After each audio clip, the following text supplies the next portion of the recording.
नमस्ते बच्चों, एक बार फिर से स्वागत है आपका अपना YouTube channel RK coaching centre में। तो कैसे हैं आप लोग? उम्मीद करते हैं आप सभी अच्छे होंगे। तो आज हम लोग डिस्कस करने वाले हैं एक बार फिर से जो आपका पहला चैप्टर चल रहा है। चैप्टर का नाम क्या है? वास्तविक संख्याएं अर्थात रियल नंबर। इससे पहले आपका 2 क्लास हो चुका है। अगर आप वो वीडियो नहीं देखे हैं तो एक बार दोनों वीडियो देख लीजिए, ठीक है। तो आज हम लोग कुछ एक बात को डिस्कस करेंगे, उसके बाद चैप्टर पर जाएंगे, ठीक है। तो आज हम लोग समझने वाले हैं सबसे पहले सह अभाज्य संख्या। क्या समझने वाले हैं? सह अभाज्य संख्या, ठीक है। इससे पहले आप लोग अभाज्य संख्या पढ़ चुके हैं। इससे पहले आप लोग क्या पढ़ चुके हैं? अभाज्य संख्या, ठीक है। अब एक और चीज़ समझना है, उसके बाद डायरेक्ट हम लोग कहाँ चलेंगे? चैप्टर पे। कहाँ चलेंगे? चैप्टर पे, ठीक है। तो सबसे पहला चीज़ आज क्या रहेगा? सह अभाज्य संख्या। क्या रहेगा? सह अभाज्य संख्या, ठीक है। तो जो सब अभाज्य संख्या पढ़े होंगे सबको पता होगा कि अभाज्य संख्या क्या होती है। क्या बतलाए थे? वैसी संख्या जो एक और खुद के अलावा किसी भी संख्या से न कटता हो उसे क्या कहते हैं? अभाज्य संख्या। क्या कहते हैं? अभाज्य संख्या, ठीक है। अब इसी में है सह अभाज्य संख्या। क्या है? सह अभाज्य संख्या, ठीक है। तो कहेंगे कि वैसी दो संख्या, क्या कहेंगे? वैसी दो संख्याएं, वैसी दो संख्याएं जिसका मौसो, जिसका मौसो। मौसो कौन सब जानता है? सब जानता है मौसो? मौसो नहीं जानते हैं? इंग्लिश में क्या कहते हैं इसको? HCF। क्या कहते हैं? HCF, ठीक है। वैसी दो संख्याएं जिसका मौसो यानी कि HCF एक हो। कितना हो? एक हो। समझे? क्या कहलाती है? सह अभाज्य संख्या कहलाती है। क्या कहलाती है? सह अभाज्य संख्या कहलाती है। समझे? कोई दिक्कत? किसी को कोई दिक्कत तो बोलो। क्या कहेंगे? वैसी दो संख्याएं जिसका मौसो कितना हो? एक हो। कितना हो? एक हो। तो उसको क्या कहेंगे? सह अभाज्य संख्या। क्या कहेंगे? सह अभाज्य संख्या। समझे? आप इसको ऐसे भी बोल सकते हैं कि ऐसी दो संख्या जिसका उभयनिष्ठ गुणनखंड एक हो। उभयनिष्ठ गुणनखंड, उभयनिष्ठ को इंग्लिश में क्या कहते हैं? कॉमन। क्या कहते हैं? कॉमन। कॉमन सब समझते होंगे, ठीक है। यानी कि दोनों में एक के अलावा कोई भी संख्या कॉमन नहीं हो। समझे? दोनों में एक के अलावा कोई भी संख्या कॉमन नहीं हो, तब उसको क्या कहते हैं? सह अभाज्य संख्या है। जैसे देखो, ये 7 है, 9 है, 7 और, तो इसमें एक के अलावा कुछ भी कॉमन नहीं है ना। हाँ, तो ये दोनों क्या कहलाएंगे? सह अभाज्य संख्या। क्या कहलाएंगे? मान के चलो ये 5 है और ये 7 है, तो 5 और 7 में एक के अलावा कोई भी उभयनिष्ठ गुणनखंड यानी कि इसका कोई भी कॉमन फैक्टर नहीं होगा। समझे? तो इसको भी क्या कहेंगे? सह अभाज्य संख्या। क्या कहेंगे? इसका मौसो निकाल के देख लेना। देखो, जैसे निकालेंगे 7 से 9 में, देखो मौसो कैसे निकाला जाता है। जो बड़ा वाला संख्या रहता है उसमें छोटा वाला से भाग लगाया जाता है। तो 7 एकम 7, बचेगा कितना? 2। उसके बाद नहीं कटता है तो जिससे पहले लगाए थे फिर उसको डिवाइड किया जाता है ना रे। तो 2 तिया 6, कितना बचेगा? 1। फिर नहीं कटा तो फिर इसको यहाँ पे उतारेंगे और फिर 1 दूना 2। और अब जब तक शेषफल 0 नहीं आ जाए तब तक लगाते रहते हैं, और जिससे शेषफल 0 आ जाए, जिससे लगाने पर वही तुम्हारा क्या होता है? मौसो। वही तुम्हारा क्या होता है? मौसो। तो यहाँ पे मौसो कितना होगा? 1। कितना होगा? 1 होगा। समझे? तो सह अभाज्य संख्या जो होगा उसका मौसो कितना निकलेगा? 1। सब लिख लिए? समझ गए? वैसी दो संख्याएं जिसका मौसो कितना हो? 1 हो। कितना हो? 1 हो। उसको क्या कहेंगे? सह अभाज्य संख्या। क्या कहेंगे? सह अभाज्य संख्या। समझे? सह अभाज्य संख्या। क्या कहेंगे? सह अभाज्य संख्या। इसको मिटा दे?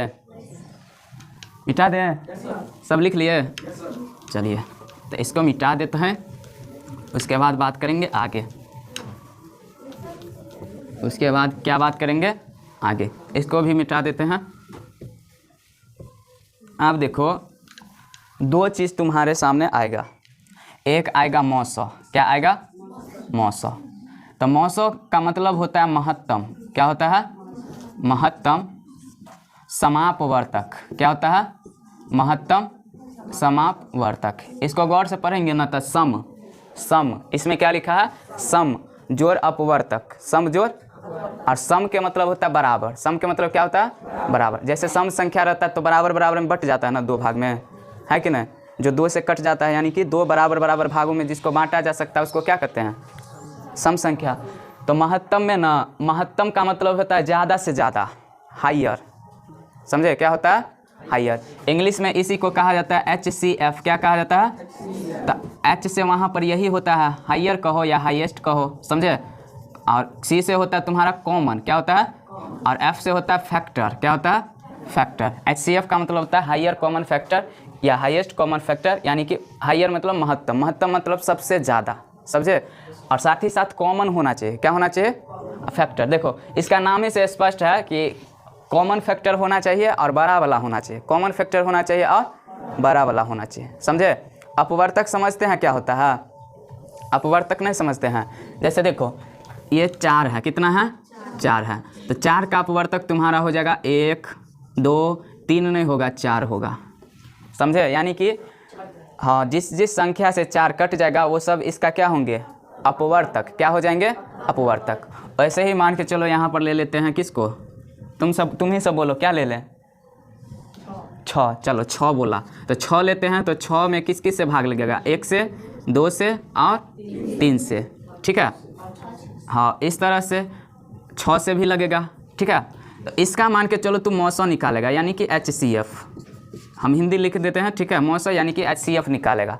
तो तुम देखोगे इसमें हायर, हायर मतलब कि सबसे ज़्यादा, हायर मतलब सबसे ज़्यादा, हायर मतलब सबसे ज़्यादा, महत्तम। और कॉमन, कॉमन मतलब क्या, कि जो दोनों में हो, कॉमन मतलब जो दोनों में हो, या 3 हो तो तीनों में हो, समझे। अगर 3 हो तो तीनों में, मतलब जो सब में होता है वही ना कॉमन होता है कि ना। तो ऐसा कौन सा संख्या है जो दोनों में है? तो कहेंगे सर 2। एक तो 1 दोनों में है, वैसे भी 1 सब में रहेगा, ठीक है। और 1 2 ये भी दोनों में है ना। इसके अलावा देखो 3 इसमें है, उसमें नहीं है, 4 उसमें है, इसमें नहीं है, ना। तो यहाँ पर 2 संख्या देख रही है जो दोनों में है ना। लेकिन इसमें देखेंगे हायर, हायर मतलब बड़ा वाला, ज़्यादा से ज़्यादा वाला। तो बड़ा वाला कौन कॉमन है इसमें? 6 कॉमन है। 6 कहाँ कॉमन होगा बाबू? 6 तो इसमें है, इसमें आएगा नहीं ना, आएगा तो हाँ। देखो कॉमन भी होना चाहिए और बड़ा भी होना चाहिए, दोनों, समझे। सिर्फ बड़ा बोलेंगे तब तो 6 सही था, लेकिन कॉमन नहीं ना है। तो कॉमन कौन है? 2, यानी कि इसका मौसम कितना होगा? 2 होगा। कितना होगा? 2, समझे। कितना होगा? 2 होगा। इसको गुणनखंड विधि बोलते हैं, समझे। अब देखो एक और उदाहरण देते हैं ताकि अच्छे से समझ में आए, ठीक है। तो इसको हटा देते हैं, ठीक है। समझना जरूरी है, खुद से भी कर सकते हो, है ना। चलो अब देखो एक और उदाहरण देते हैं। मान के चलो तुम एगो संख्या ले लिया 6, एगो ले लिया 9 और एगो क्या ले लिया 12। ये 3 संख्या ले लिए, 6 9 और 12। तो इसका फैक्टर तोड़ेंगे तो 1 2 3 6 होगा। 4 कैसे होगा? 4 नहीं ना होगा, 4 से भाग लगेगा 6 में नहीं। इसमें देखो 1 होगा, 2 भी होगा ना, नहीं होगा। क्यों? क्योंकि 2 से 9 नहीं कटता है। 3 होगा, हाँ। 3 के बाद 4 होगा, नहीं होगा। 5 6 7 8 10 नहीं। इससे पहले कितना 9 होगा। उसके बाद इसको लिखेंगे तो 1 से कट जाएगा, 2 से भी कट जाएगा, 3 से भी कट जाएगा, 4 से कट जाएगा, 5 से भी कट जाएगा, नहीं कटेगा। ऐसे चलो बात मान लेते हैं, नहीं कटेगा। 6 से कट जाएगा, 7 से भी कटेगा, नहीं कटेगा। चलो 8 से, 9 से, 10 से, 11 से, 12 से कट जाएगा, ठीक है। अब इसमें हम देख रहे हैं कि अगर हम इस तीनों का मौसम निकाले, तीनों का मौसम निकाले, तो तुमको 2 चीज़ देखना है। सबसे पहले देखना है कॉमन, सबसे पहले क्या देखना है? Common factor. और कॉमन फैक्टर में भी क्या, जो हायर हो, बड़ा वाला हो, समझे। तो कहेंगे सर इसमें ऐसा कौन चीज़ है जो तीनों में है? तो कहेंगे 1 भी है, समझे, और 3 भी है। तो 1 और 3 में बड़ा कौन? 3, यानी कि इसका मौसम कितना? 3। अगर 6 भी तीनों में रहता तो मौसम 3 नहीं लेते, तब 6 लेते। क्या लेते? 6 लेते, समझे। समझ में आ रहा? तो ये हो गया तुम्हारा मौसम। ये क्या हो गया? मौसम। इसको बोलते हैं गुणनखंड विधि। कौन सी विधि? गुणनखंड विधि। अगर यही तुम्हारा बड़ा संख्या दे दे, यही तुम्हारा बड़ा, ये तो अब ऐसे याद था, छोटा मोटा था तो ऐसे लिख के बना दिए। लेकिन अगर बड़ा दे दे, मान के चलो ये दे दे, जैसे दे दे तुमको 144, कितना दे दे? 144, ठीक है। और मान के चलो कितना दे दे? 256। और कहेगा इसका मौसम निकाले गुणनखंड विधि से। कौन विधि से? गुणनखंड विधि से। समझ? अभी कौन समझ रहे? गुणनखंडे विधि समझ रहे हैं, वो सब उसका गुणनखंड था, ठीक है ना। तब इसको कैसे बनाएंगे? तो 144 है ना, तो इसको गुणनखंड पहले तोड़ लेंगे। 256 है ना, इसको पहले क्या कर लेंगे, गुणनखंड तोड़ लेंगे। तो जैसे यहाँ पर 2 से लग जाएंगे, बच्चों भी बता देगा, तो 2 से लग जाएगा 2 सत्ते 14, 2 दूना 4, फिर 2 से लग जाएगा 36 दूना 72, फिर 2 से लग जाएगा 18 दूना 36, फिर 2 से लग जाएगा 9 दूना 18, फिर 3 से 3, और फिर 3 से, ठीक है, या लास्ट में छोड़ देंगे, ठीक है, 3 से तो लगभग करेगा, लास्ट में 1 आएगा, ठीक है, लगा भी सकते हो, कोई दिक्कत नहीं है। इसमें देखो 2 से लगेगा, कहेंगे हाँ सर लग जाएगा, 2 एकम 2, 2 दूना 4, 1 बचेगा, 1 6 16, 2 अट्ठे 16, फिर भाग लगाओ, 2 से लग जाएगा, हाँ लग जाएगा, 2 छक्के 12, 2 चौका 8, फिर 2 से लग जाएगा, 32 दूना 64, फिर 2 से लग जाएगा, 16 दूना 32, फिर 2 से 8 दूना, फिर 2 से 4 दूना, फिर 2 से 2, ठीक है, इस सब तो 2 आ गया ना। तो इसको हटा देते हैं, हटा दें, ऊपर लिखते हैं ताकि अच्छे से दिखाई दे, है ना। हाँ, तो 144 का जो गुणनखंड निकाले बुआ, तो क्या सब निकला देखो, 1 2 3 4, 4 बार 2 आया, 4 बार, तो इसको हम लिख सकते हैं 2 के पावर 4। क्या लिख सकते हैं, नहीं लिख सकते हैं, लिख सकते हैं। और 3 कितना बार आया, तो इसको क्या लिख सकते हैं, 3 के पावर 2। अब तुम गुना 1 लिखो चाहे नहीं लिखो, समझे, एक तो प्रत्येक चीज़ में छुपा रहता है। उसके बाद 256 है, तो इसको तुम कितना लिखोगे, देखो 1 2 3 4 5 6 7 8, 2 के पावर कितना है। अगर हम तुमसे पूछ दे कि बुआ इस दोनों का मौसा कितना होगा, तो तू कॉमन देखेगा दोनों में, तो क्या है दोनों में कॉमन, 2, दोनों में क्या है कॉमन 2, क्योंकि 3 जो है 3 इसमें है, सिर्फ इसमें नहीं ना है, तो 2 कॉमन है। लेकिन 2 में भी देखना है, अगर पावर के केस में बात करेंगे तो हाईएस्ट पावर लेंगे, समझे, जो दोनों में कॉमन हो, समझे, हाईएस्ट पावर जो दोनों में कॉमन हो, समझे।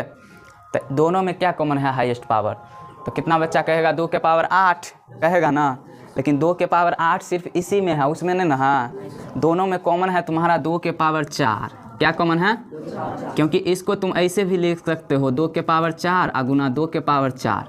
क्यों लिख सकते हैं, क्यों लिख सकते हैं बताओ, क्योंकि गुना में पावर जुटता है, बतलाए थे ना, गुना में पावर, तो यानी कि 2 के पावर 4 इसमें भी है, इसमें भी है, तो 2 के पावर 4 कॉमन हो गया, यानी कि इसका मौसा निकलेगा 2 के पावर 4, और 2 का पावर 4 का मतलब 2 के 4 बार गुना, 2 का 4 बार, और सेम चीज़ से 2 से ही, ठीक है, तो आएगा 2 दूना 4 दूना 8 दूना 16, यानी कि इसका मौसा कितना निकलेगा 16, ठीक है। तो तुम्हारे बोर्ड एग्जाम में क्वेश्चन पूछेगा, अगर वहाँ पर लिखेगा कि अभाज्य गुणनखंड विधि से मौसा निकाले, तब फिर ऐसे निकालेंगे, ठीक है, कैसे निकालेंगे, ऐसे। आगे हम लोग बात करेंगे यूक्लिड विभाजन एल्गोरिथम का, जो चैप्टर में है, ठीक है, लेकिन ये भी क्वेश्चन तुम्हारे एग्जाम में पूछा जाता है, समझे।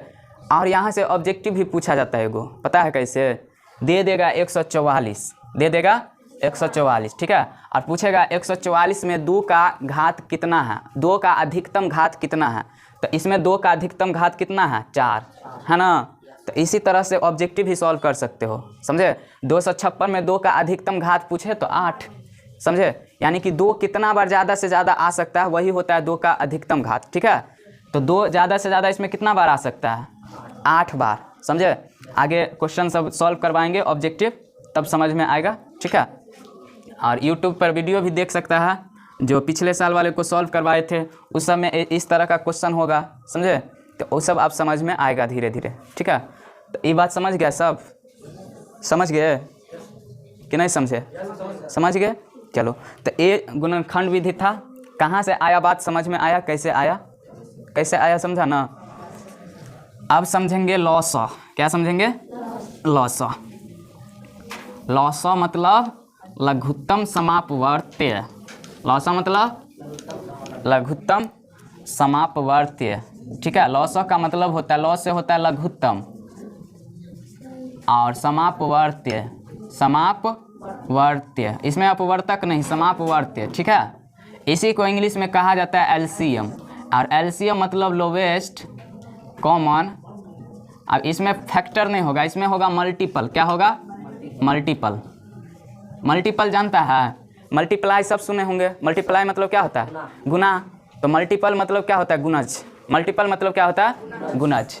और लोएस्ट, हाईएस्ट मतलब समझे सबसे बड़ा, और लोएस्ट मतलब छोटा, छोटा से भी छोटा, समझे, जितना छोटा संभव हो सके। और कॉमन मतलब जो दोनों में हो, कॉमन मतलब जो दोनों में हो। जैसे हम यहाँ बात करते हैं 6 की और किसके, मान के चलो 6 के बात करते हैं और 8 के बात करते हैं, किसके, 8 के। तो इसका जो मल्टीपल लिखेंगे, गुणज लिखेंगे, कैसे लिखेंगे, तो गुना करते चलेंगे, गुना करते चलेंगे। जैसे 6 एकम 6, 6 दूना 12, 6 तिया 18, 6 चौका 24, 6 पंचे 30। इसी तरह से आप लिख सकते हैं, जहाँ मर्जी तहाँ तक लिख सकते हैं ना।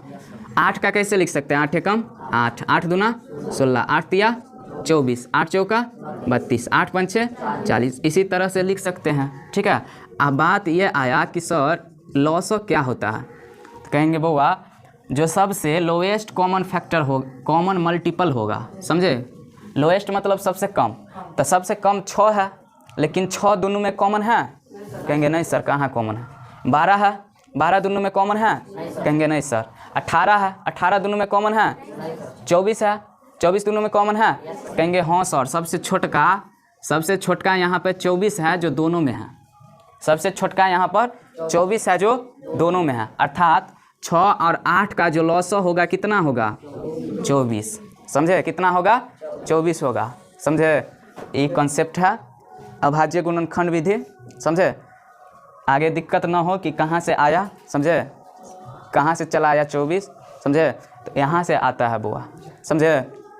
सब समझ गया कि नहीं समझा, आई बोल दो, समझ गया सब है, पक्का। चलो एक और समझा देते हैं, क्योंकि समझना ज़रूरी है ना। हाँ नोट बाद में भी कर सकते हो वीडियो देखकर, लेकिन समझ में आना चाहिए, है ना। अब इसी को देखो, अभाज्य गुणनखंड विधि से सेम यही चीज़ रहता है। तो इसको कैसे बनाया जाता है, जैसे 8 है, कितना है, 8 है, 12 है और 15 है ना। कहेगा अभाज्य गुणनखंड विधि द्वारा लॉसो निकाले, क्या निकाले, लॉसो निकाले, समझे। तब इसको कैसे बनाएंगे, तो एक तरीका तो वो हो गया जो अभी बतलाए थे, ठीक है। अब एक तरीका क्या है, ये भी तरीका है, ऐसे भी बनाते हैं जैसे बचपन में बनाते थे, है ना। इस तरह से 15 में नहीं लगेगा, ठीक है। फिर 2 से लगाते थे इस तरह से, 2 दूना 4, 2 तिया 6, 15 में नहीं लगेगा। फिर 3 से लगाते थे तो ये 2 नहीं कटता था, 3 एकम 3 और ये 3 पंचे 15, ठीक है। यहाँ पर ये लिखते थे, समझे। और तब लॉसो निकालते थे, तब क्या निकालते थे, लॉसो। तो लॉसो बराबर क्या निकालते थे, 2 गुना 2 गुना 3, इस तरह से निकालते थे, गुना 2 गुना 5। तो निकलता था 2 दूना 4, 4 तिया 12, 12 दूना 24, 24 पंचे 120 होता है। कितना होता है, 120 होता है, समझे। तो ये बचपन की बात है, ठीक है। इस तरह से निकालते थे। अब थोड़ा सियान हुए हैं तो अब थोड़ा नया भी सीखना पड़ेगा, है ना। तो इसको ऐसे भी लिख सकते हैं हम लोग, इसको ऐसे भी लिखा जा सकता है। जैसे 8 है ना, 8 क्या है, 8। तो 8 में 2 कितना बार आता है, 1 बार, 2 बार, 3 बार, 4 बार। कितना बार, क्योंकि 2 दूना 4 दूना 8, 3 बार आता है। कितना बार आता है, 3 बार। 1 बार, 2 बार, 3 बार। कितना बार, 1 बार, 2 बार, 3 बार। तो इसको हम लोग लिख सकते हैं 2 के पावर 3। क्या लिख सकते हैं, 2 के पावर 3, ठीक है। चलो फिर से बता ही देते हैं कैसे निकाला जाता है। जैसे 8, 12, 15 था ना, तो ये तो छोटा छोटा है।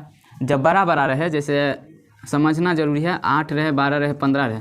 अब यही अगर बड़ा में आता तो इसको ऐसे बनाते हैं, 2 से लगाते 2 दूना 4, फिर 2 से लगाते 2 एकम 2, कट गया। ओ सॉरी यहाँ गलत हो गया, 2 चौका 8 है ना। फिर 2 से लगाएंगे 2 दूना 4, यानी कि 8 को लिख सकते हैं 2 के पावर 3। क्या लिख सकते हैं, उसके बाद 12 है तो इसको बनाएंगे तो 2 छक्के 12, 2 से लगाएंगे 2 तिया 6। तो इसको 12 को लिख सकते हैं 2 के पावर 2 और गुना 3। 15 है तो 15 में क्या लिखेंगे, 3 पंच 15 होता है, 3 से लगेगा, है ना। इसको लिख सकते हैं 3 गुना 5, 3 गुना 5। अब जो एलसीएम लेंगे, अब जो एलसीएम, हालांकि तुम उस तरीका से भी बना सकते हो, वो भी सही है, समझे। और नहीं समझ में आए तो वो तरीका भी, बचपन वाला भी बना सकते हो, ठीक है, कोई दिक्कत नहीं है। वो भी अभाज्य गुणनखंड विधि है, ठीक है। लेकिन कुछ नया सिखाने के लिए बतला रहे हैं। तो देखो इसमें लोवेस्ट कॉमन मल्टीपल देखना है, समझे। तो इसका नाम है लोवेस्ट, लेकिन काम है हाईएस्ट वाला, काम है, तो नाम है लोएस्ट मतलब कम से कम। तो कम से कम इसमें 2 के पावर 2 कॉमन होना चाहिए, ठीक है। लेकिन इसमें जो कॉमन होगा 2 के पावर 3, कितना कॉमन होगा? हाँ, मतलब एलसीएम बनाएंगे ना इस विधि से, तो जिसका पावर ज़्यादा रहे ना वो लेना है तुमको, ठीक है, इस तरह से। उसके बाद इसमें क्या करेंगे, इस केस में कि जो रहे या ना रहे उसको भी लेना है। जैसे 3 है ना, तो 3 को भी शामिल करेंगे। अगर 3 के पावर 2 रहता या 3 रहता तो जो ज़्यादा वाला रहता उसको लेते, ठीक है। उसके बाद 5 है तो 5 को भी लेंगे और इस तरह से निकालेंगे। तो 2 के पावर 3 का मतलब 8 गुना 3 और गुना 5, तो ये हो जाएगा 8 या 24 पंचे 120। देखो फिर उतना ही आया, जैसे पीछे बनाए थे उतना ही आया ना। तो इस तरह से भी आप बना सकते हैं, वैसे भी बना सकते हैं जैसे बचपन में बनाते थे, ठीक है। दोनों ही तरीका सही है, समझे। दोनों को ही क्या कहा जाता है? अभाज्य गुणनखंड विधि। क्या कहा जाता है? अभाज्य गुणनखंड विधि, समझे। बोर्ड एग्जाम में पूछ देगा, अगर वहाँ पर स्पेशली लिखा रहे कि अभाज्य गुणनखंड विधि द्वारा लॉसो और मॉसो निकाले, तब ऐसे निकालेंगे, ठीक है। ऐसे ही, ऐसे या जैसे तोड़े थे अभी उस तरह से। और मॉसो में भी कैसे निकालेंगे समझ गए, ठीक है। तो इतना समझने के बाद कल हम लोग समझेंगे यूक्लिड विभाजन एल्गोरिथम द्वारा HCF कैसे निकाला जाता है, समझे। हाँ, तुम लोगों के लिए नया होगा क्योंकि तुम सब कभी नहीं पढ़े हो, लेकिन बात पुराने हैं, समझे। लेकिन 10वां में ये चीज़ तुम्हारे लिए नया लगेगा ना। पहली बार सुना है ना? कोई पहले से भी सुना है? बोल ना। तो सुना है पहली बार, लेकिन पुराना चीज़ ही है, तो उसको हम लोग कल समझेंगे। उसको क्या करेंगे? कल समझेंगे।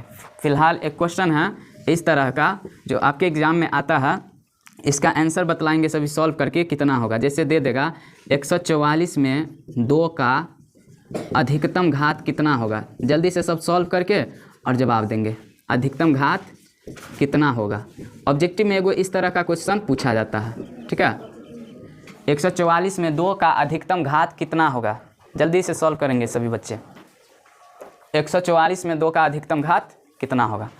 क्वेश्चन नहीं भी उतारे, जरूरी नहीं है, सॉल्व करके आंसर दो, ठीक है। क्वेश्चन खुद से। 2 का अधिकतम घात 4। चलिए, अंकित का निकला 2 का अधिकतम घात 4। और किसी को? सबका 4। तो इसको बनाया कैसे जाता है, तो देखिए इसको पहले ऐसे तोड़ लिया जाता है। 2 से भाग लगाए 72 आया, फिर 2 से लगाएंगे कितना आएगा? 36, फिर 2 से लगाएंगे कितना आएगा? 18, फिर 2 से लगाएंगे कितना आएगा? 9। अब ये 2 से नहीं लगेगा, अब कितना से लगेगा? 3 से। तो ये 2 का पावर कितना हो जाएगा यहाँ पर? 4, क्योंकि 2 4 बार आ रहा है। देखो 1 बार, 2 बार, 3 बार, 4 बार। तो 2 का अधिकतम घात जो होगा, इसमें घास बोल रहे हैं 2 का अधिकतम घात कितना होगा? 4। कितना होगा? 4। बात समझ में आ गया सबको कि नहीं आया? सबको आ गया? चलिए इसको मिटा देते हैं, मिटा देना। और सेम इसी तरह का एक और क्वेश्चन बनाइए और दे देंगे कि 250 में 5 का अधिकतम घात कितना होगा, बतलाइए। 250 में 5 का अधिकतम घात, क्योंकि 5 वाला भी पूछ सकता है आपसे, कोई ज़रूरी नहीं ना है 2 वाला पूछेगा के। 5 का अधिकतम घात 3। चलिए बतला रहे हैं 3। और इतना फास्ट बताने का रीज़न क्या है बताओ? कैसे सोच लिया बताओ? कैसे? LCM लेके। ओ नहीं, हमको लगा तो कुछ और सोचा। देखो, क्योंकि 5 गुना 5 गुना 5, यानी कि 5 को 3 बार गुना करते हैं तो कितना आता है? 125। और फिर उसको 2 से गुना करते हैं तो कितना हो जाता है? 250। तो जो बच्चा फास्ट में सोचेगा वो ऐसे भी सोच सकता है, समझे कि सर 5 गुना 5 गुना 5, यानी कि 5 के पावर 3 रहता है तो आता है 125। उसको फिर 2 से गुना कर देते हैं तो 250, क्योंकि 125 के बाद फिर 5 से गुना करेंगे तो बहुत ज़्यादा हो जाएगा ना, समझे। तो एगो तरीका ये था सोचने का। तो इस तरह से आप जल्दी आंसर टिक कर सकते हैं। एक तरीका ये है जो बतलाए हैं कैसे निकालना है। 5 से लगा देंगे 5 पंचे 25, फिर 5 से लगाएंगे 5 दाई के 50, फिर 5 से 5 दूना 10। देखो फिर उतना ही आंसर आएगा कि नहीं आएगा? तो इस तरह से आपसे ऑब्जेक्टिव पूछे तो आप सॉल्व आसानी से कर सकते हैं, ठीक है। चलिए, तो जो भी बच्चे यूट्यूब से देख रहे हैं, समझे, उसको देखने के लिए दिल से धन्यवाद। मिलेंगे फिर अगले वीडियो में, तब तक के लिए बाय बाय, जय हिंद।